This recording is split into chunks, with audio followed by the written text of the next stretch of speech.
So in our Surface Book review with Performance Base, I talked about switching to Windows, and I had a ton of questions about why I did it, and I talked briefly about some of the problems that I had and how I overcame them, but I got a lot of questions asking me to explain it more.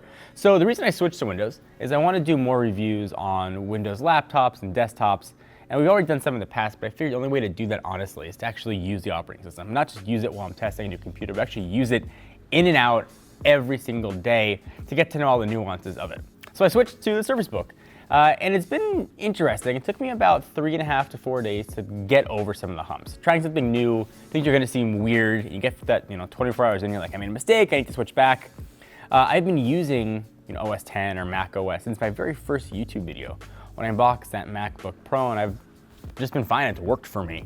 But I need to be educated on both platforms, and I wanted to learn what's going on with Windows 10 more than I had. I already knew sort of generally how to use it.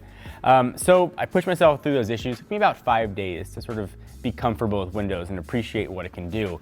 But I did have some problems, and here's what I overcame. So a few things that I really like in Mac OS. I like being able to take screenshots, just doing the Command-Shift-4. It's always worked out well for me. You can select what part of the screen that you want.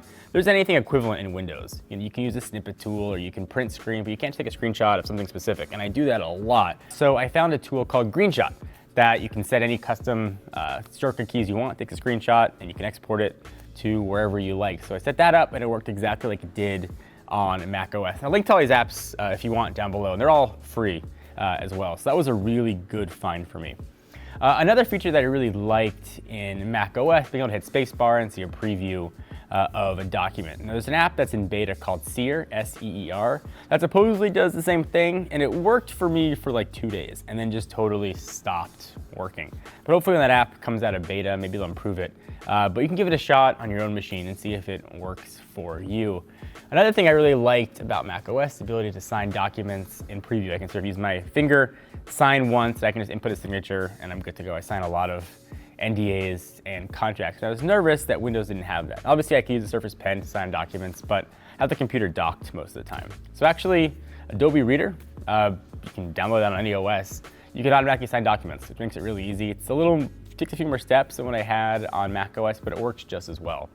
But the biggest issue that I had was finding a mail app that worked. When I reviewed the original Surface Book, one of my issues with it was the mail app was horrible. It wasn't pulling an address book, so if I wanted to send an email to somebody who'd already emailed me and I didn't know their name or email address, I couldn't do it. It wouldn't pull it in. It was infuriating. You also couldn't drag and drop files into the mail app. Microsoft has fixed that, and the mail app works really well. But admittedly, I didn't just start trying the mail app because I figured they hadn't fixed those problems. I tried a slew of other mail apps to find ones that worked. I didn't find one that really worked for my workflow. I just started using the mail app again, and Microsoft fixed the issues that I had before, so I just went back to using that. So I guess hats off to Microsoft. So the point being, if you're thinking about switching, I know a lot of folks are thinking about making that switch with the new generation MacBook Pros. You gotta stick with it. You gotta stick with it for at least sort of that 3 to 5 days. You get over those weird humps. Things are strange. They're not where they're used to them being.